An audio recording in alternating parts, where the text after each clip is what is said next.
Les matins de France Culture, Guillaume Erner.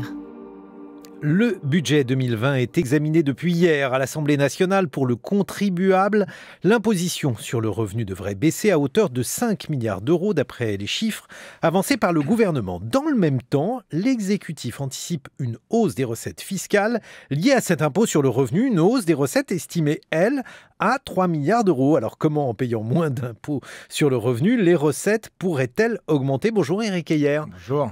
Vous êtes économiste, directeur du département analyse et prévision à l'OFCE et enseignant à Sciences Po. Le gouvernement insiste sur cette baisse d'impôts en faveur des ménages français. Le ministre de l'économie Bruno Le Maire a hier réaffirmé devant l'Assemblée nationale qu'il y aurait une baisse d'impôts. Pourtant, il mise sur une augmentation des recettes. Il y a quelque chose qui ne colle pas. Oui, enfin, vous voyez que les recettes, pour les impôts, c'est le taux que vous appliquez à une assiette. Et donc, globalement, ce qu'a proposé le gouvernement pour ce budget 2020, c'est de baisser le taux. D'accord. Et donc, quand vous baissez le taux, un peu toutes choses égales par ailleurs, ça aurait dû faire baisser les impôts de 5 milliards. Mais sauf que l'assiette a plus fortement augmenté. Alors, pourquoi elle augmente? Il y a pour des bonnes raisons et des raisons un peu moins bonnes. Les bonnes raisons, c'est que il y a tout de même la croissance économique. C'est-à-dire que globalement, le gouvernement, alors il faut préciser que c'est une prévision, donc il est possible que ça ne se réalise pas, hein.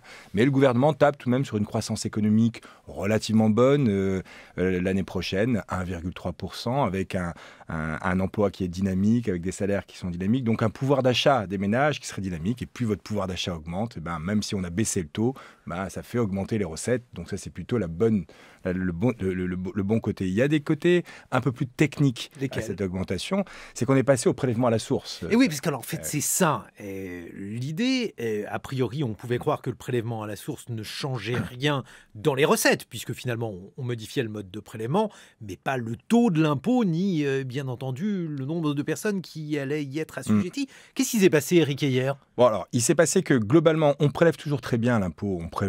Avant l'impôt à la source, le taux de recouvrement, hein, c'est-à-dire que ce qu'on devait prélever, c'était à 97%. Donc, vous voyez, c'était déjà bien. Il y avait quand même 3%. Oui, on arrivait à y échapper. Alors, la première année, vous étiez en partie rattrapé la deuxième année. Sauf en cas de phobie bureaucratique. Oui, exactement, vous étiez rattrapé un peu plus tard. Mais globalement, le taux de recouvrement, là, avec le prélèvement à la source, a augmenté. Au lieu d'être de 97% la première année, il est passé à 99%. C'est-à-dire qu'on arrive un peu mieux avec le prélèvement à la source à vous retrouver et donc à prélever l'impôt. Donc ça fait augmenter. On sait pourquoi d'ailleurs? Parce que vous déclarez tout de suite, vous êtes prélevé tout de suite à la source, vous n'avez plus besoin de faire la déclaration. Vous faites une déclaration à la fin pour calculer votre taux, mais globalement, tous vos revenus, puisqu'ils sont prélevés à la source, c'est quand même plus facile pour vous imposer. Il y a moins d'omissions. Voilà. Donc il y a un peu moins d'omissions, donc ça fait un tout petit peu augmenter, mais c'est aux alentours d'1,5 milliard en plus, rien que par ce phénomène-là. Puis alors il y a des phénomènes encore un peu plus techniques. Alors on n'a pas bien compris exactement pourquoi, mais vous voyez, pour 2019, il y a eu finalement que 11 mois. Et le mois de décembre, au lieu d'être comptabilisé pour 2019, ils ont été comptabilisés en janvier 2020. Donc c'est-à-dire que janvier, pour l'année 2020, il y aura 13 mois, au lieu d'avoir 12 mois. Donc puisqu'on fait une comparaison de 2020 par rapport à 2019, ça en fait plus. Vous voyez, ça c'est un peu technique. Après le calendrier grégorien, il y a le calendrier de Bercy. Et il y a un dernier point qui est un peu plus limite, c'est-à-dire que vous voyez que dans les tranches d'impôts, les seuils en fait normalement sont revalorisés avec l'inflation, c'est-à-dire que vous passez du seuil de 14 au seuil à 30%, à 41, à 45 avec un seuil, mais ce seuil de revenu normalement vous l'augmentez avec l'inflation. Et là pour 2020 en fait ils ont indexé.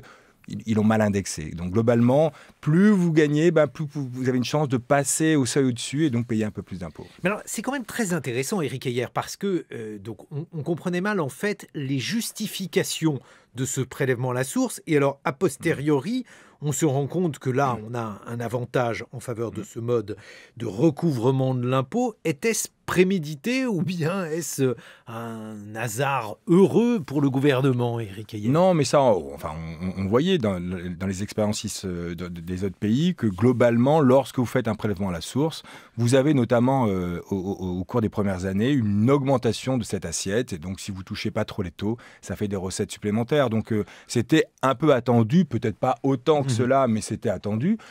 Encore une fois, c'est une prévision. Il est possible que ça ne se réalise pas pour l'année 2020, mais globalement, non, c'était à attendre. Mais ce n'est pas ça vraiment le but du prélèvement à la source. Il y avait, il y a 2 jours, une enquête sur les niches fiscales. Elle était par exemple publiée dans Le Parisien. Et là, il y aurait, semble-t-il, encore du grain à moudre pour Bercy. Est-ce qu'on va être, avec ce prélèvement à la source, en mesure de calculer l'efficacité de ces niches fiscales? Parce que ces niches fiscales, elles sont là, bien entendu, pour faire bénéficier des baisses d'impôts. En contrepartie de quoi, elles favorisent notamment l'efficacité ou l'aide à certains secteurs. Ah oui, non, mais les niches fiscales. Alors là, l'avantage quand vous le faites en prélèvement à la source, c'est que vous pouvez tout de suite jouer sur la fiscalité. Au préalable, il fallait attendre 1 an avant que ces mesures puissent agir, puisque vous étiez imposé sur l'année précédente. Donc là, il y aura la contemporanéité qui va jouer de façon très importante.